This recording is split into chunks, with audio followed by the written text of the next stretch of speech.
Salam satu nusa satu bangsa, peserta didik di seluruh Nusantara, terutama peserta didik kelas 11. Di video sebelumnya saya membahas tentang makna hak asasi manusia.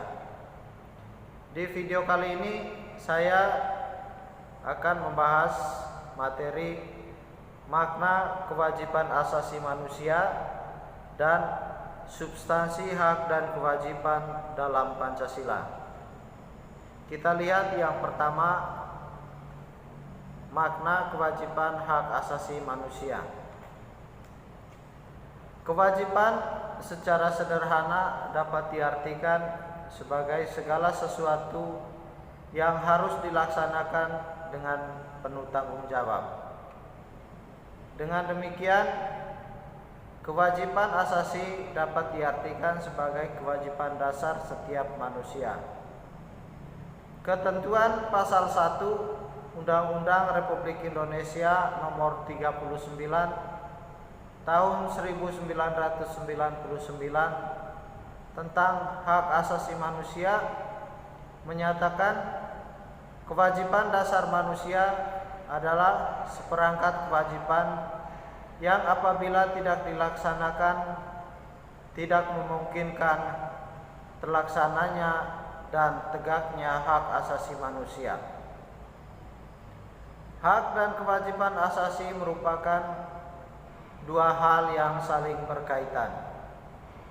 Keduanya memiliki hubungan kausalitas atau sebab akibat. Sebab mendapatkan haknya dikarenakan dipenuhinya kewajiban yang dimiliki. Misalnya, seorang pekerja mendapat upah setelah ia melaksanakan pekerjaan yang menjadi kewajibannya. Selain itu, hak yang didapatkan seseorang sebagai akibat dari kewajiban yang dipenuhi oleh orang lain.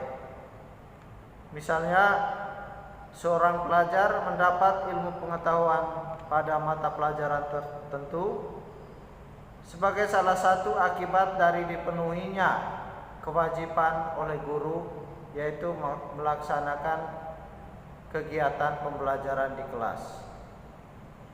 Hak dan kewajiban asasi juga tidak dapat dipisahkan, karena bagaimanapun dari kewajiban itulah muncul hak-hak dan sebaliknya. Akan tetapi sering terjadi pertentangan karena hak dan kewajiban tidak seimbang. Misalnya, setiap warga negara memiliki hak dan kewajiban untuk mendapatkan penghidupan yang layak. Akan tetapi pada kenyataannya banyak warga negara yang belum merasakan kesejahteraan dalam menjalani kehidupannya.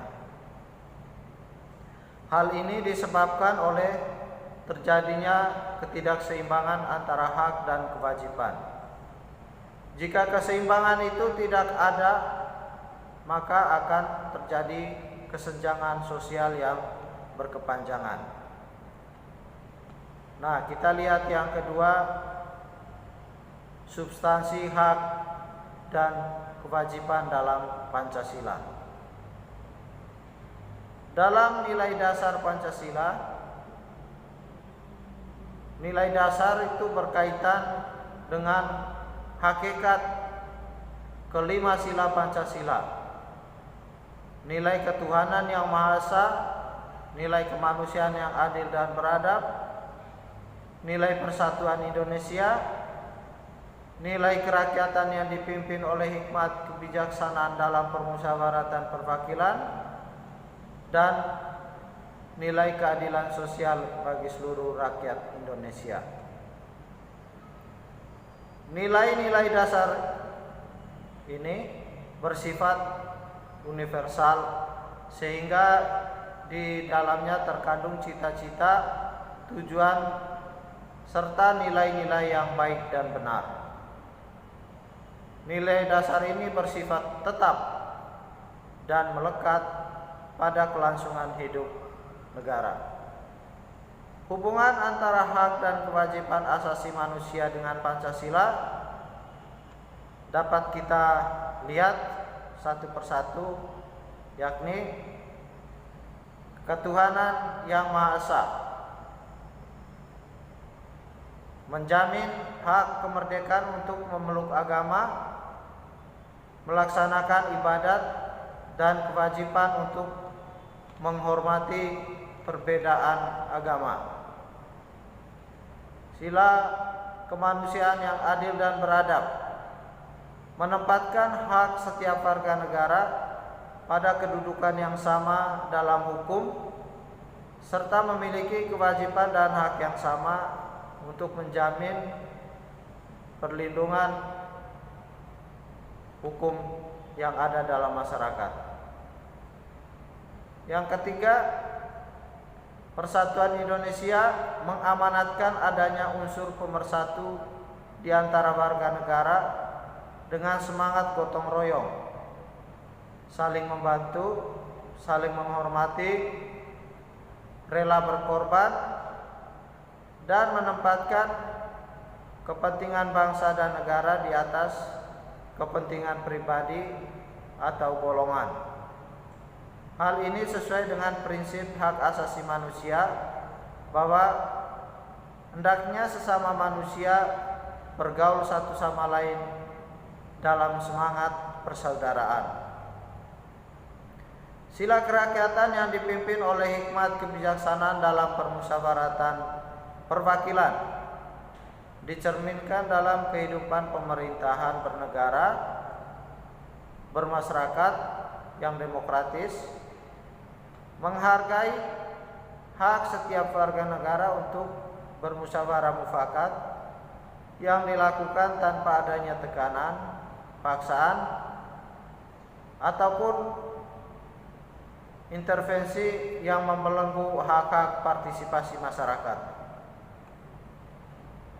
Sila keadilan sosial bagi seluruh rakyat Indonesia mengakui hak milik perorangan dan dilindungi pemanfaatannya oleh negara, serta memberi kesempatan sebesar-besarnya pada masyarakat. Selanjutnya, nilai instrumental Pancasila. Nilai instrumental merupakan penjabaran dari nilai-nilai dasar Pancasila. Nilai instrumental sifatnya lebih khusus dibandingkan dengan nilai-nilai dasar. Dengan kata lain, nilai instrumental merupakan pedoman pelaksanaan kelima sila Pancasila. Perwujudan nilai instrumental pada umumnya berbentuk ketentuan-ketentuan konstitusional mulai dari Undang-Undang Dasar Negara Republik Indonesia tahun 1945 sampai dengan peraturan-peraturan daerah. Nah, hak dan kewajiban manusia dijamin dan diatur oleh nilai-nilai instrumental Pancasila. Adapun peraturan perundang-undangan yang menjamin hak asasi manusia, di antaranya Undang-Undang Dasar Negara Republik Indonesia tahun 1945, terutama pasal 28A sampai 28J. Yang kedua, ketetapan MPR nomor 17 MPR garis miring 1998 tentang hak asasi manusia. Kemudian ketentuan dalam undang-undang organik, yaitu Undang-Undang Republik Indonesia nomor 5 tahun 98 tentang konvensi menentang penyiksaan dan perlakuan atau penghukuman yang kejam, tidak manusiawi, atau merendahkan martabat manusia. Undang-Undang Republik Indonesia Nomor 39 Tahun 1999 tentang hak asasi manusia. Undang-Undang Republik Indonesia Nomor 26 Tahun 2000 tentang Pengadilan Hak Asasi Manusia. Undang-Undang Republik Indonesia Nomor 11 Tahun 2005 tentang Konvensi Internasional tentang Hak-Hak Sipil dan Politik. Undang-Undang Republik Indonesia Nomor 12 Tahun 2005 tentang Konvensi Internasional Hak-Hak Ekonomi, Sosial, dan Budaya. Nah, itulah beberapa undang-undang yang mengandung nilai-nilai instrumental dalam Pancasila. Sekarang kita lihat nilai praksis sila Pancasila. Nilai praksis merupakan realisasi dari nilai-nilai instrumental suatu pengalaman dalam kehidupan sehari-hari. Nilai praksis Pancasila senantiasa berkembang dan selalu dapat dilakukan perubahan dan perbaikan sesuai dengan perkembangan zaman dan aspirasi masyarakat. Hal tersebut dikarenakan Pancasila merupakan ideologi terbuka. Hak asasi manusia dalam nilai praksis Pancasila dapat terwujud apabila nilai-nilai dasar dan nilai-nilai instrumental Pancasila itu sendiri dapat dilaksanakan dalam kehidupan sehari-hari oleh seluruh warga negara Indonesia. Hal tersebut dapat diwujudkan apabila setiap orang atau setiap warga negara menunjukkan sikap positif dalam kehidupan sehari-hari. Nah, adapun sikap positif diantaranya, yang pertama, sila ketuhanan yang Maha Esa. Sikap positif yang ditunjukkan misalnya hormat menghormati dan bekerja sama antar umat beragama sehingga terbina kerukunan hidup. Saling menghormati kebebasan beribadah sesuai dengan agama dan kepercayaannya. Tidak memaksa suatu agama dan kepercayaan kepada orang lain. Kemudian sila kedua, kemanusiaan yang adil dan beradab. Sikap yang perlu diwujudkan dalam kehidupan bermasyarakat yaitu mengakui persamaan derajat, hak, dan kewajiban antar sesama manusia, saling mencintai, tenggang rasa terhadap orang lain, menjunjung tinggi nilai-nilai kemanusiaan, hormat menghormati dan bekerja sama dengan bangsa lain. Sila Persatuan Indonesia. Sikap positif yang perlu ditunjukkan yaitu menempatkan persatuan, kesatuan, kepentingan dan keselamatan bangsa dan negara di atas kepentingan pribadi atau golongan. Rela berkorban untuk kepentingan bangsa dan negara. Cinta tanah air. Kemudian bangga sebagai bangsa Indonesia dan bertanah air Indonesia. Memajukan pergaulan demi persatuan dan kesatuan bangsa yang berbineka tunggal ika. Kemudian sila keempat, kerakyatan yang dipimpin oleh hikmat kebijaksanaan dalam permusyawaratan perwakilan. Sikap positif yang ditunjukkan, yang pertama, mengutamakan kepentingan negara dan masyarakat. Tidak memaksa kehendak kepada orang lain, mengutamakan musyawarah dalam mengambil keputusan untuk kepentingan bersama. menerima dan melaksanakan setiap keputusan musyawarah, dan mempertanggungjawabkan setiap keputusan musyawarah secara moral kepada Tuhan Yang Maha Esa.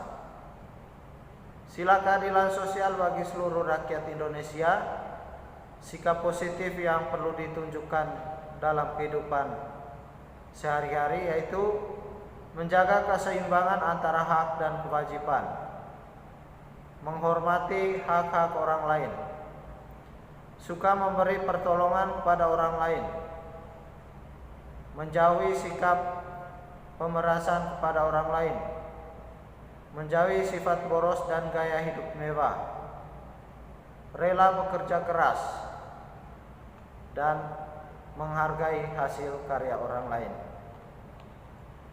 Demikian materi kali ini. Untuk video berikutnya kita akan membahas tentang kasus pelanggaran hak asasi manusia. Sampai jumpa di video selanjutnya. Tapi jangan lupa like dan subscribe supaya selalu mendapatkan video-video yang terupdate. Terima kasih, Tuhan memberkati.